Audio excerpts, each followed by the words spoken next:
Hey guys, it's Andy. I know it's been a while. It's good to be back. I'm not actually going to be back. It's just a video I wanted to make, and here's some gameplay of Counter-Strike Go. It's kind of old, but it's whatever. Deal with it. The song that you can kind of hear behind my voice is "Just for Now" by Imogen Hidden. I have no idea how to say her name, but I love her stuff. Anyway, I was going to tell you guys a story or a dream I had, but then I read somewhere lately that one of the top 10 things most bore people in conversation is talking about dreams, which is kind of outrageous. I think dreams are one of the most interesting things that we can think of, but if CNN tells me, or if Times tells me, I guess it's true. So I'm going to be telling you about how I almost got raped in Vancouver instead. So my family went to Canada this year, and we all came as a family, of course, and we decided to travel Canada with another family, one of my mom's friends. And wow, that was really irrelevant information. Regardless, I was in Chinatown in Vancouver, and I really needed to use the restroom, and it's about 8 o'clock around at this time, and so a lot of the stores are closing and stuff like that, and the only restroom we could find was this mall, which is weird to me because you'd think that other restaurants would be open but the mall would be closed, but it was the opposite here. And I go to this mall, it's a huge mall, and I walk in and I just hear the footsteps of myself because there's nobody here. It's this huge mall, empty, and I'm the only one in here, and I'm starting to get a little bit freaked out. And then I look back, my dad's following me. I'm like, okay, whatever, he wants to go to the restroom too, no biggie. And I go to the restroom and I do my business, whatever. And my dad, who's already finished, he's like, Andy, do you want me to stay with you? And I'm like, what? No, I'm not a 12-year-old boy. I don't need my father to stand in front of the bathroom to protect me. I'm fine. Dad, you can go back to the car. I'll be out there soon. So he says, alright, and he leaves the restroom, and I hear the door close. And I didn't know then, but 10 seconds later, I would regret my decision to make my dad go back to his car, because after I finish using the restroom, I get up, wash my hands, whatever, and I leave. I open the door, and I see this man.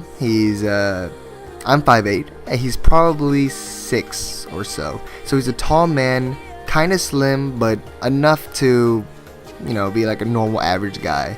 And he has his fanny pack on, which already cues me in that he's a rapist.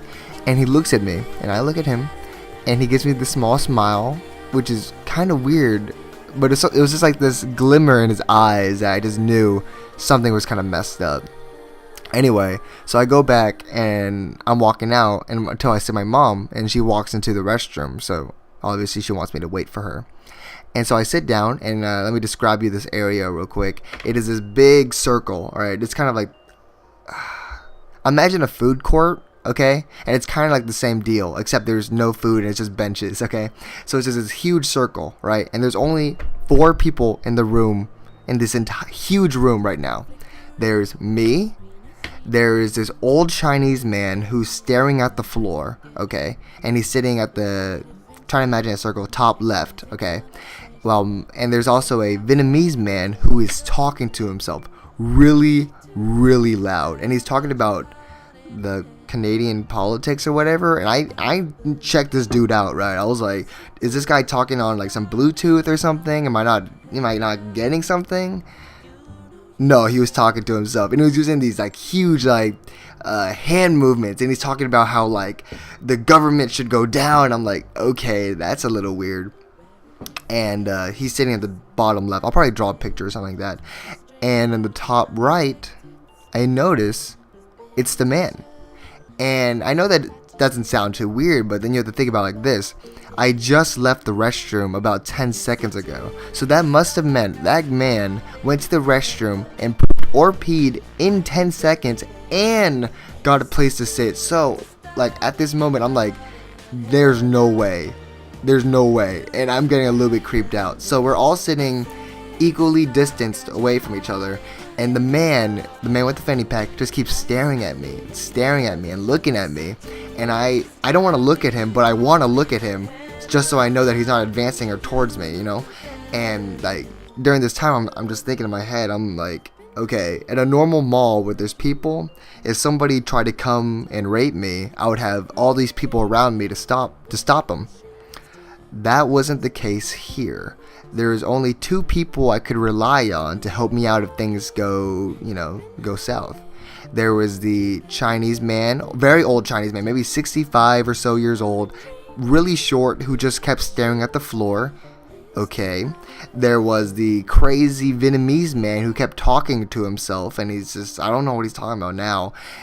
Yeah, so they're the only two people I could depend on to save me if things go south. So, as you can imagine, I was not too happy. And so I kept looking at the doors, just getting ready to jump out and run as soon as I can. Because, like I said before, the man with the fanny pack may not be a big dude, but I'm a pretty small guy. So I think if he were to leap on me, I would kind of be finished. Anyway. So, I look at the man one more time, and he's kind of like tapping. He's tapping to the seat next to him, and he's like, looking at me, smiling, want me to sit next to him. I'm like, oh my god, I want to live. I don't want to die in Vancouver. Anyway, after a pretty good amount of time just hearing the echoes of the mall, because there's nobody there, I'm trying to emphasize that, my mom walks out of the restroom, and I look at her, so I stand up, and I walk over. The man with the fanny pack is sitting really close to the restroom, so I'm walking to my mom, but to his vision it looks like I'm walking to him. And he looks at me, he smiles, and he says, "Are you 11?" And I don't know why, I just got so freaked out. I said, "Yes, I'm 11." And that's when he said, "Hey, come sit with me, we can talk." And he's still tapping on the seat next to him. And that's when I went to my mom. I grabbed her hand and I said, "We are leaving," okay? And I saw the man and I was like, we gotta go. Yeah, that's one of the few times in life that I actually felt scared of being raped. Yeah, overall, I would probably not visit Vancouver ever again. Anyway, thanks for listening to my story and stuff. Hopefully you guys didn't miss me too much. I don't know why you'd miss me. And I don't really know what to do. How did I end my videos? I don't remember. You don't really have to subscribe or whatever. I'm just gonna end this. All right. Thanks for listening. Goodbye. Yeah, we turn it up. Hey, hit the mic. No, I ain't gonna hit the mic. Yo, hit the mic.